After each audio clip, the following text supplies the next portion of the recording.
encore une fois, salut les gars. Nous le voilà encore une fois sur Emmanuel School ou sur mon YouTube perso Afan Ekwe. Je suis très content de vous avoir aujourd'hui. Aujourd'hui, on va faire un peu de Power BI. Avant de commencer, je voulais juste, comme je le fais d'habitude, remercier toute la communauté, remercier tous ceux qui m'écrivent, tous ceux qui font des commentaires sur la vidéo. C'est très apprécié, ceux qui s'abonnent et tout, et qui me donnent des retours par rapport aux vidéos. Si vous trouvez qu'il y a quelque chose qui fait pas de sens, si vous trouvez qu'il y a quelque chose qui va pas, si vous voulez me donner du courage, n'hésitez pas, mettez les commentaires à part de la vidéo, ça me fait vraiment plaisir. À chaque fois, ça me motive à ne pas lâcher, à toujours réfléchir, à améliorer le contenu de ma chaîne. Donc, merci beaucoup. Je ne saurais vous remercier. Et oui, aujourd'hui, donc, j'ai voulu vraiment reprendre avec Power BI là où on était resté la dernière fois. Mon objectif aujourd'hui, c'est de pouvoir vous présenter la connexion de Power BI à d'autres sources de données. C'est-à-dire que on est capable de pouvoir connecter Power BI à SQL, à un site web, à un API web ou à un site web très simple. OK, juste le site web, pas de API. Donc, c'est ce que j'ai envie de faire aujourd'hui avec vous. Vous montrer ces trois sources de données, comment est-ce qu'on peut se connecter à travers Power BI Desktop et publier donc après sur Power BI Services plus tard. Faire de reporting, donc jouer avec les données. Mais le focus va être vraiment sur les sources de données et comment on peut y accéder et comment on peut se connecter dans ces sources de données-là. OK? Donc, on a déjà fait Excel. On peut se connecter aussi avec fichier CXV. Il y a plus d'une centaine de sources de données. Si vous venez ici dans Power BI, vous allez cliquer dans Obtenir des données ou faites plus. Donc, vous voyez ici, quand vous faites tous, il y a plus d'une centaine. Et vous en avez plein que vous pouvez utiliser donc, pour vous connecter. Donc, aujourd'hui, ce qu'on va faire, nous, c'est qu'on va essayer vraiment de se connecter via le web. Donc, service en ligne. Je vais juste lancer dans autre. Il est ici, le web, en alphabétique. Et donc, c'est vraiment ce lien-là que on va utiliser donc pour pouvoir nous connecter aujourd'hui. Et après, pour finir, on va aller utiliser donc la BD SQL Server. OK? Voilà. Donc, sans plus tarder, nous allons choisir un site web que j'aime bien. C'est la Bourse régionale des valeurs donc, de l'Afrique de l'Ouest. Une bourse où sont cotées des actions, des obligations, donc des produits financiers de base et que j'essaie de suivre plus ou moins pour voir comment est-ce que le marché évolue, etc.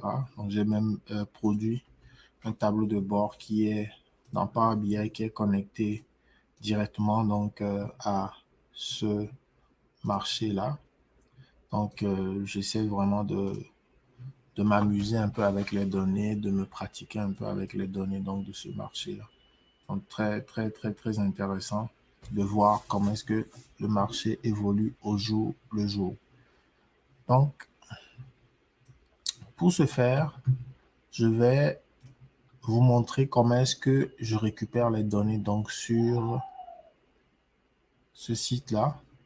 Donc, ce que je fais, il y a plusieurs données. Quand on vient sur le site brvm.org/fr, on vient dans journée de cotation. Donc, on a les données de marché qui sont là, le résumé. Et puis là, on a les informations sur les actions. Donc, quand vous cliquez ici sur actions, ça vous donne l'URL cours des actions /0 qui, au fait, vous donne la liste de tous toutes les compagnies qui sont cotées donc à la Bourse régionale des valeurs mobilières donc de l'Afrique de l'Ouest, qui se trouve à Abidjan, pour votre information. Alors, ce qu'on va faire, c'est qu'on va essayer de récupérer donc cette table-là pour pouvoir comme faire un tableau de bord, un peu comme je l'ai fait ici. On va pas faire le tableau de bord aujourd'hui. Ce qu'on va faire, c'est vraiment de voir comment est-ce qu'on peut récupérer les données pour pouvoir les actualiser au fur et à mesure à chaque fin de journée lorsque la cotation, donc le marché boursier a fermé, on puisse rafraîchir ou même live, on peut regarder un peu comment se comporte le marché le long de la journée. Donc, vous allez cliquer ici sur ce lien où se trouve le tableau et vous allez aller dans Power BI, vous allez cliquer donc sur plus, obtenir les données, obtenir les données. Je vais reprendre, donc obtenir les données, agrandir l'écran, obtenir les données plus et après vous allez cliquer sur web si vous le voyez directement. Souvent, c'est difficile à reprendre. Donc, vous allez cliquer sur autre. Et autre, vous avez ici web. Vous cliquez sur. Donc, ça veut dire que vous voulez vous connecter donc à un site web. Vous allez mettre le lien site ici. Peu importe le site, si le site a un tableau ou pas. Si a un tableau, vous pouvez le faire avec. Donc là, on va aller cliquer OK. Je vais vous mettre le site, le lien vers la bourse régionale des valeurs pour en même temps découvrir c'est quoi. Donc ici, quand vous cliquez OK, ça va vous donner des suggestions de tables. Donc les tables, toutes les tables qui se trouvent sur la page. Donc vous allez voir que si vous êtes sur le site, on a un tableau ici, deux tableaux, trois tableaux. On a aussi un autre tableau qui est là. Donc, qui sont donc des tableaux au niveau donc de la page web et qui sont ici affichés. Donc, on a le tableau des top 5. Si on va sur la page web, donc on a les top 5, on a les flop 5. Donc, quand on dit top 5, c'est vraiment les entreprises qui ont super performé pendant la journée de cotation. On a les flop 5, les 5 derniers en fonction de leur performance. On a les activités de marché, le tableau 3, qui est ici, activité de marché. Et le tableau qui nous intéresse, c'est le tableau 4. Donc, qui, lui, va contenir le symbole, le nom de la compagnie, le volume qui a été échangé au cours de la journée, le prix de la veille, le prix à l'ouverture et le prix à la fermeture et la variation qu'il y a eu au cours de la journée. Donc, on va sélectionner cette table-là, donc la table 4, et on va la charger.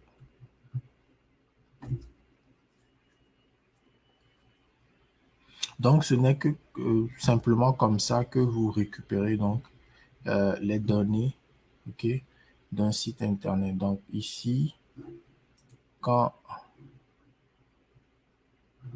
en train de le récupérer, vous voyez ici, si vous cliquez ici pour visualiser le contenu, vous voyez que les données sont rentrées donc à l'intérieur de votre Power BI. Et là, ben, vous n'avez qu'à faire ce que vous voulez avec. On peut voir le volume qui a été changé au cours de la journée. On a le nom de l'entreprise qui est là. On a le volume. On ne veut pas résumer. Donc, le volume par compagnie.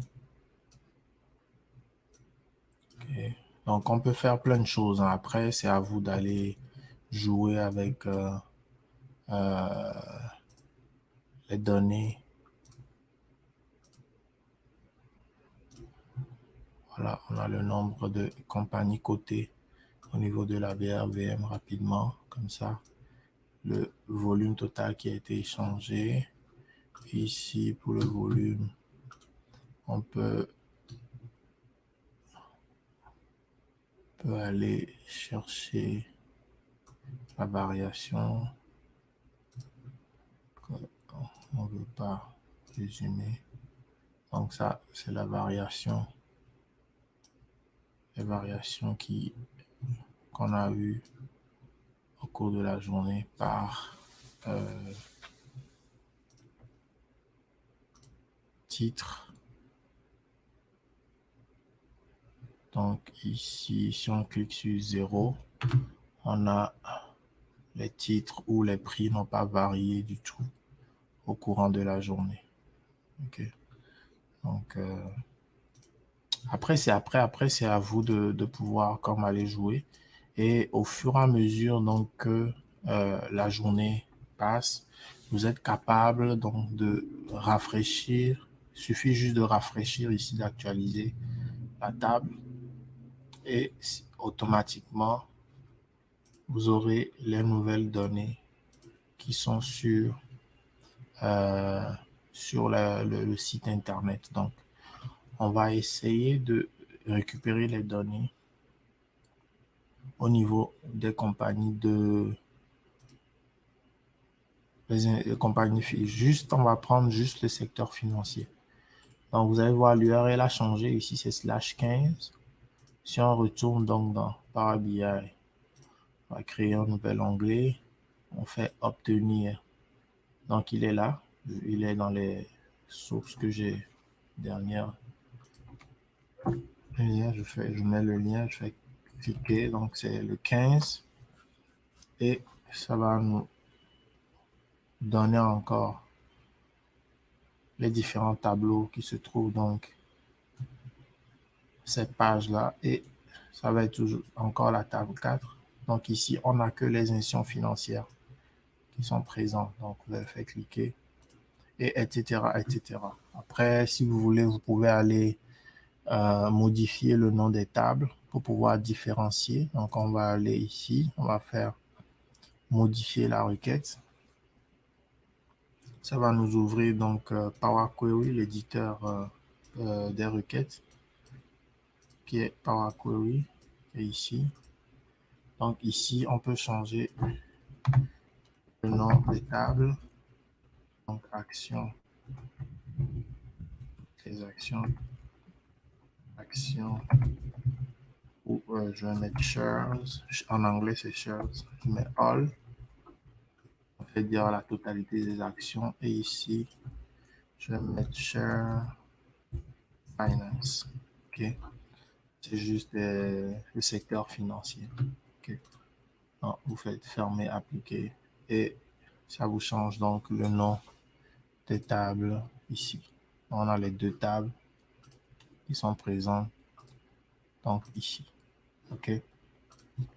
Donc ça, c'est la première chose que je voulais vous montrer, comment est-ce qu'on peut se connecter sur une page web qui contient des tableaux et avoir importé les données donc de la table directement donc du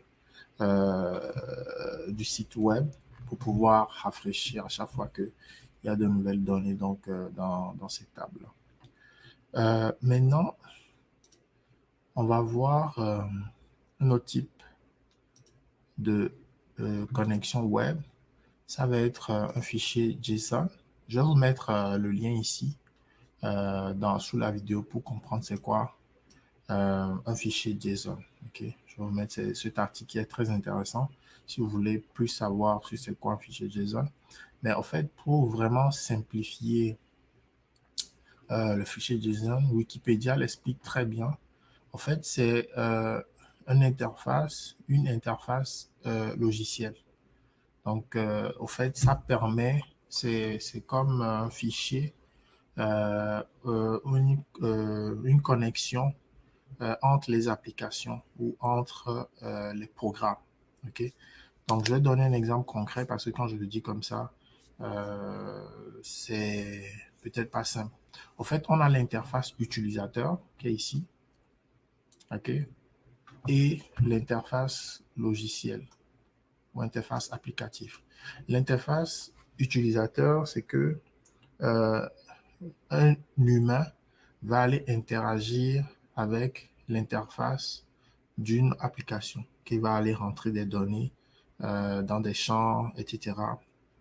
à l'intérieur d'une application, va aller populer une application ou interagir donc avec cette application-là. Alors que pour ce qui est de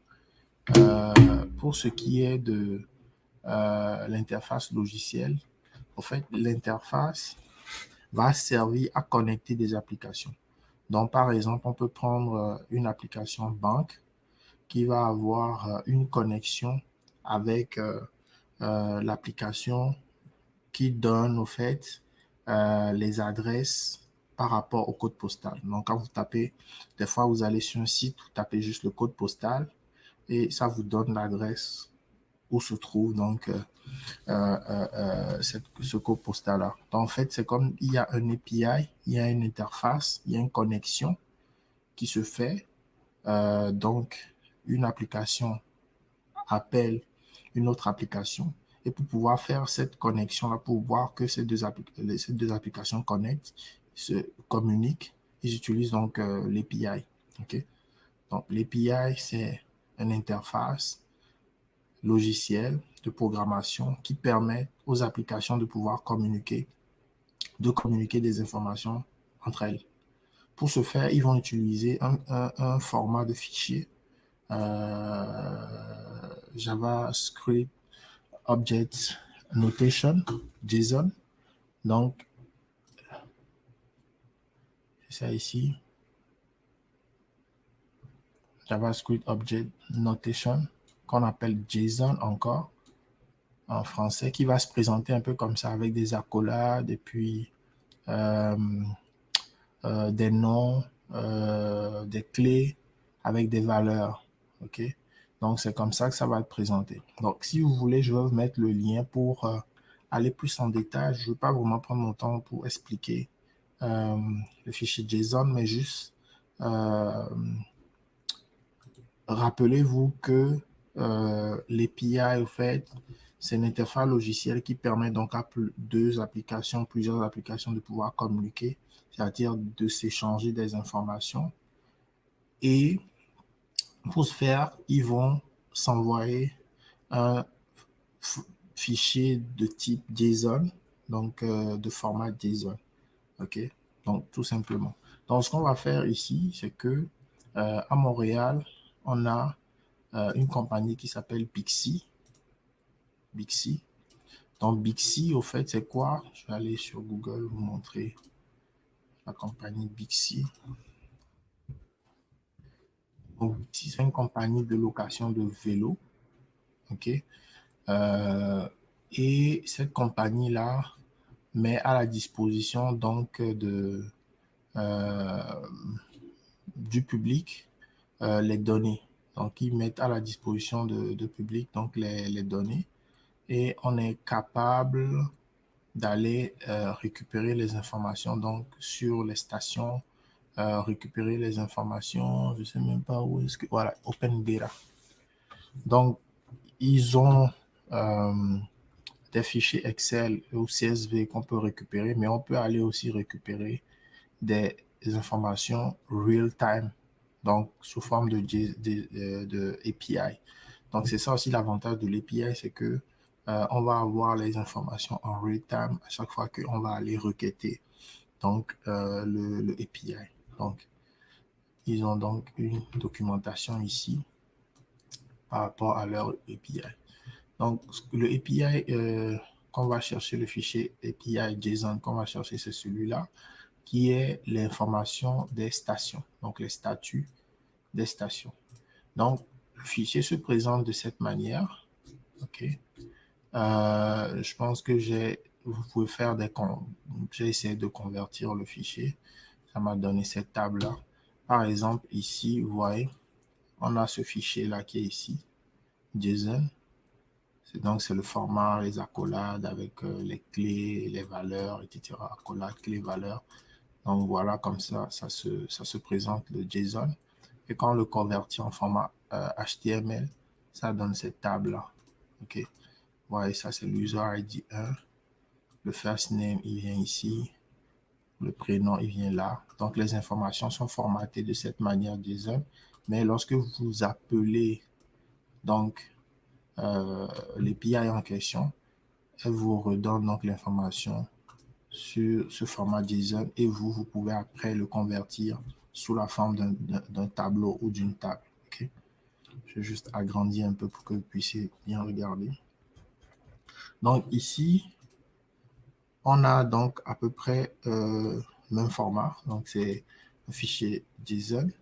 Ce qu'on va faire, c'est juste qu'on va faire la même chose qu'on a fait tantôt. On va aller récupérer donc le lien, l'URL, et on va répéter la même chose. C'est-à-dire que Power BI, même automatiquement, va convertir donc le fichier JSON, puisque vous allez voir ici que le format à la fin de l'URL, c'est .json. Okay? Donc, ça veut dire que j'ai mon téléphone qui a été chargé. Je vais le charger.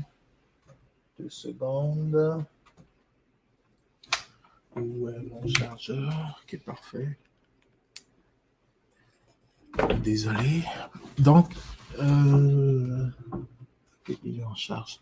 Donc, voilà, vous voyez donc ici que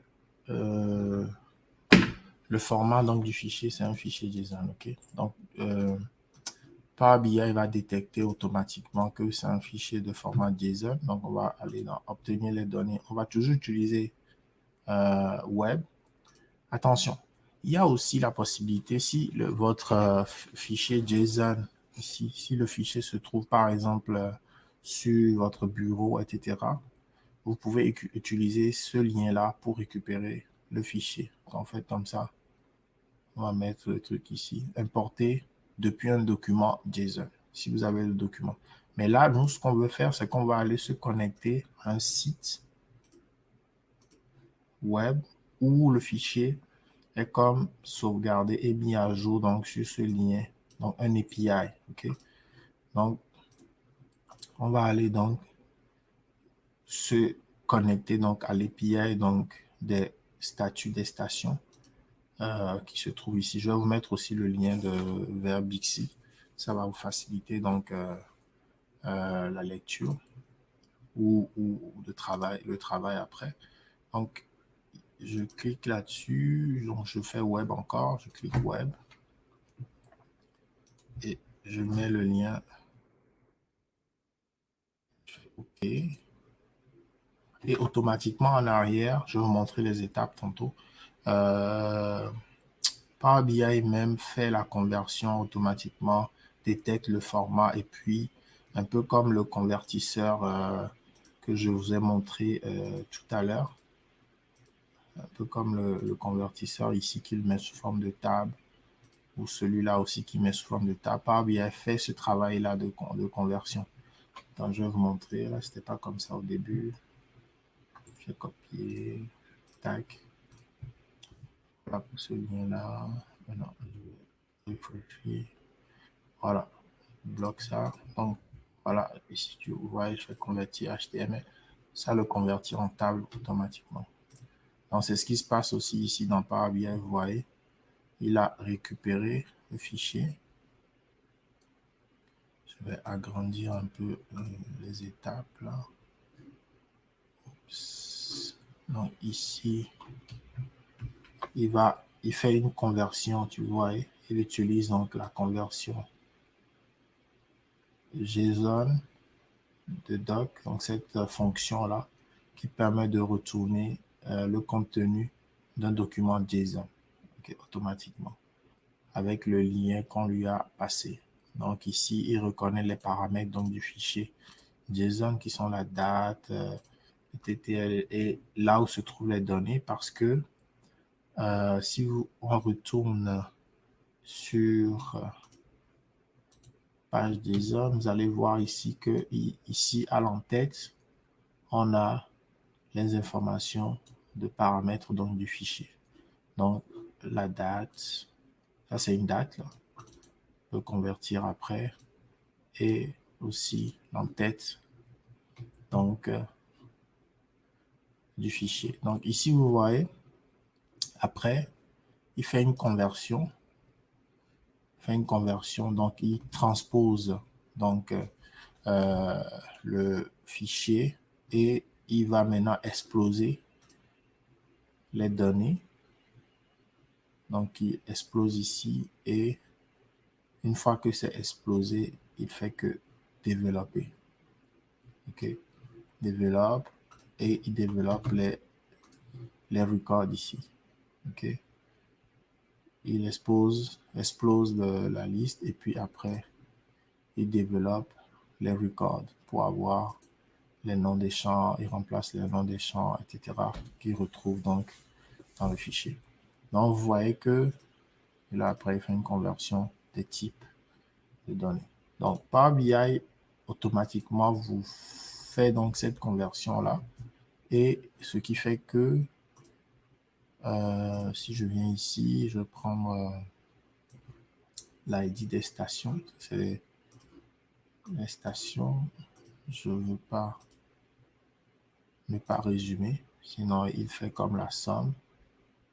Donc, ça, c'est l'ID des stations. On va prendre... est-ce qu'il y a... Ça, c'est le champ qui donne le nombre de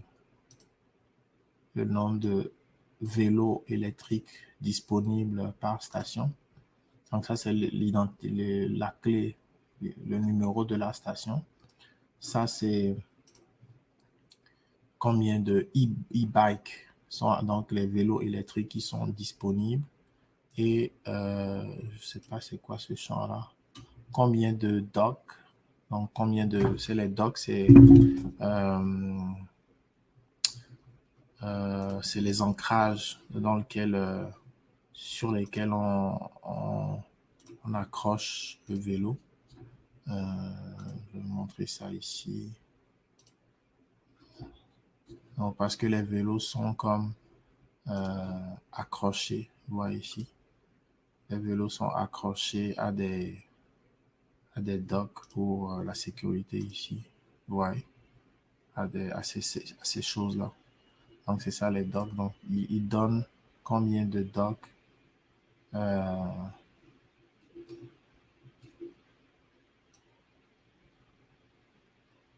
nombre de docks qui n'est pas disponible. Ici, le nombre de docks disponibles pour pouvoir garer les vélos, etc. Donc, etc., etc. Le nombre de vélos disponibles, etc. Donc, il y a vraiment une simplicité à faire la connexion donc à un fichier JSON aussi sur une page web API. OK. Donc maintenant, ce qu'on va faire, je pense que c'est la partie qui va être un peu plus longue parce que je n'ai pas vraiment préparé les données. Donc on va préparer les données ensemble. OK. Pour ce faire, donc c'est pour pouvoir se connecter donc à un fichier à une base de données SQL. OK. Donc, je vais vous recommander vraiment d'aller consulter cette vidéo sur ma chaîne.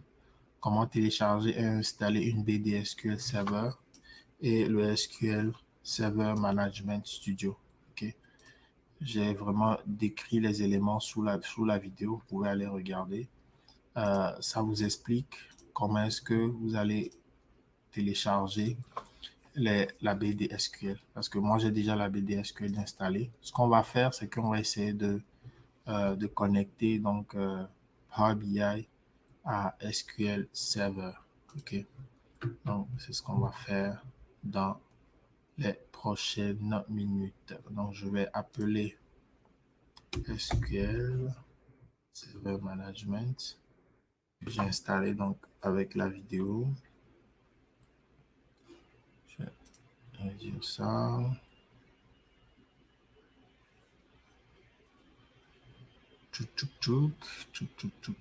Ok. On a ici. Donc, quand vous allez l'ouvrir, il va vous demander de vous connecter. Connecter au nom du serveur. Voilà, donc on a le serveur. Donc, je n'ai aucune table. Donc, il faut que je crée déjà. Je n'ai pas de base de données. Je vais créer une base de données test. Je vais l'appeler Power BI. Normalement, il faut donner un nom, etc., qui fasse du sens. Mais comme on veut aller rapidement. Maintenant, dans la BD, je vais aller créer une table. Et pour créer la table, je vais utiliser, pour aller rapidement, je vais utiliser les données de flop. Ok, je vais utiliser les données de flop. Donc, flop, on a la première colonne, c'est la date. Donc, le type, c'est date. Après, flop 5. Flop 5. On va mettre, je vais voir c'est quoi le format. Ouais, mettre NVACHA. NVACHA 50, c'est bon. Après, c'est quoi la colonne qui vient? Price. On va mettre price. On va mettre comme format numérique. Regarde. Je vais mettre même si c'est pas gros, décimal, on va mettre un float là. C'est pas un gros stable. Et change.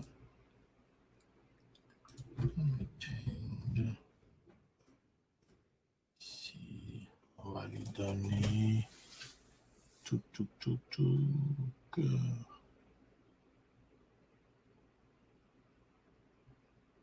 Ok, on va lui donner quel type? On va lui donner aussi le float là. C'est bon. Alors, donc ici, on va enregistrer la table. On va l'appeler flop.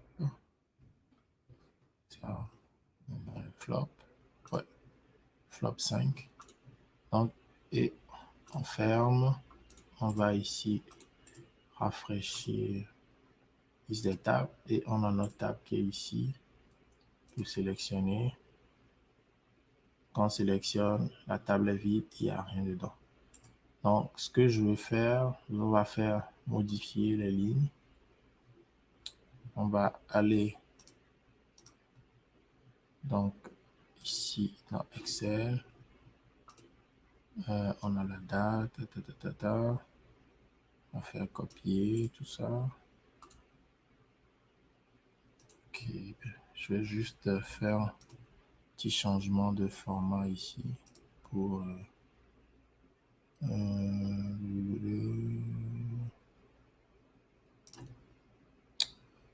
faire un petit changement ici. Ok, est-ce que je vais mettre plus de... Ouais. Voilà, je vais copier. C'est juste pour le test. Hein. Je vais remettre...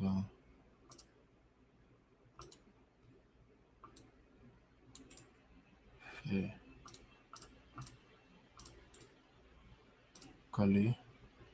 Et voilà, j'ai supprimé ça. Je n'ai pas besoin de cette colonne. Voilà, parfait. Je peux fermer. Et si je fais sélectionner maintenant, voilà, les données sont. Ça, j'ai été un peu rapide. Ce que j'ai fait, c'est que j'ai créé une nouvelle base de données. Au niveau de base de données, j'ai fait ici nouvelle base de données.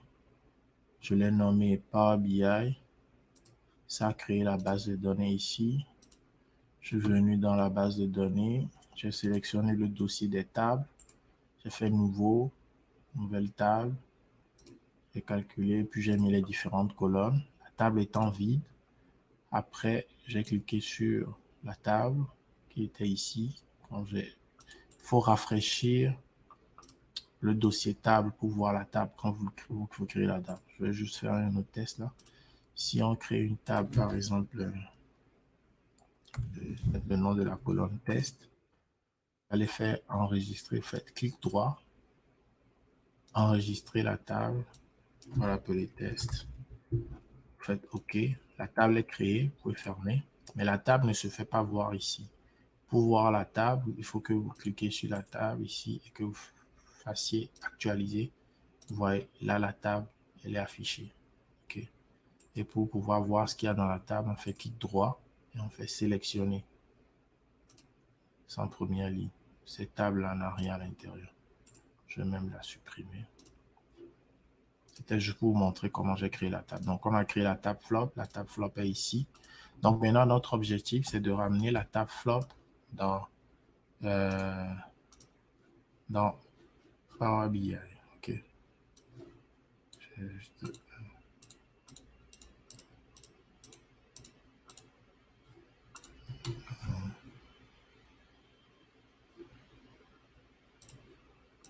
Alors, on va ramener la table flop dans Power BI. Comment est-ce qu'on fait? On va ouvrir Power BI, obtenir les données. On fait plus. Je vais ouvrir un nouvel onglet. On va aller ici, plus, obtenir les données plus. Et on va sélectionner base de données et on va sélectionner base de données SQL Server. Donc, il nous demande le nom du serveur et de la base de données. Donc, pour ce faire, il faut retourner dans SQL Server. On va lui donner, on fait un clic ici, du clic, connecter, juste pour venir chercher le nom du serveur. OK. Donc, je retourne dans, je mets le nom du serveur, demande la BD. C'est facultatif, mais je vais quand même mettre le nom de la BD. On vient ici, fait clic droit, renommer, copie la BD. Voilà, non, Power BI, le nom de la BD, même si c'est facultatif, on fait OK. Voilà, donc automatiquement Power BI ressort les tables qui sont, si on avait plusieurs tables, supposons que par exemple, je retourne dans SQL Server, je vais créer une nouvelle table juste pour vous montrer qu'on pouvait avoir plusieurs tables. Je vais recréer la table. Si je savais, je n'aurais pas supprimé. La table test, fermée. On va créer une autre table. Écouer. Donc ça, c'est le nom des colonnes. Hein. Je vais colonne. Il ne faut pas que vous vous trompiez. On met colonne 1, colonne 2. Et là, ici, on fait enregistrer la table. On va faire table. Oui. Okay. Donc, on fait 3 tables. Pour les afficher, on vient ici, on clique droit, on fait actualiser la liste des tables. Vous voyez, on a les 3 tables qui sont ici. OK? Donc, si on retourne dans Power BI et qu'on actualise ici, vous voyez les deux nouvelles tables sont affichées. La première table, si vous cliquez dessus, c'est les données qui sont dans Flop. La deuxième table qu'on a créée, elle est vide, il n'y a rien à l'intérieur. Si on va dans SQL Server, c'est quoi déjà le nom de la table? C'est table Echoé. Table Echoé, on fait clic droit, on fait sélectionner les lignes, il n'y a rien dedans. La table test, on fait sélectionner les lignes, c'est une colonne, il n'y a rien dedans. Donc pareil, si on clique ici, il n'y a rien dedans. Donc, la table dont on a besoin, c'est la table flop. On va cliquer ici sur flop. On va faire charger, comme on a l'habitude de faire.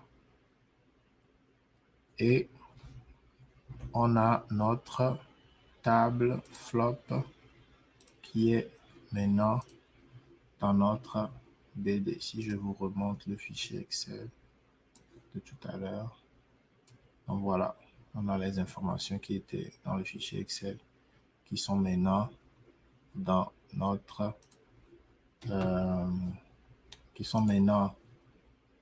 BD SQL. Ok, on a maintenant les informations dans la BD SQL et Power BI est connecté donc à la base de données SQL. Ok, j'avais un dessin que je voulais vous montrer par rapport à ça. Je vais voir si j'ai le dessin. Voilà, c'est ça en fait. C'est juste que le Power BI Desktop est connecté à SQL Server. Et ici, donc on peut faire des modifications. C'est comme ici, on avait Excel, on avait le web ou le API. Dans ce cas ici, c'est la BD SQL Server où on est connecté directement à la BD et on peut développer dans Power BI un rapport avec la table flop. Donc, flop, qu'est-ce qu'on veut? Les dates. On va le prix total des flops. La somme. Qu'est-ce qu'on a encore dans la table flop? On a le nom. Ici, on va mettre le nom là, le nom de la compagnie qui ont fait le flop, fonction des jours. On va mettre la date quelque part ici, comme un filtre. Et voilà. Donc, en fonction des jours qu'on choisit, on va voir les différents flops qu'il y a eu. Ok. On peut prendre le flop et compter le nombre de fois que le flop qu'on a eu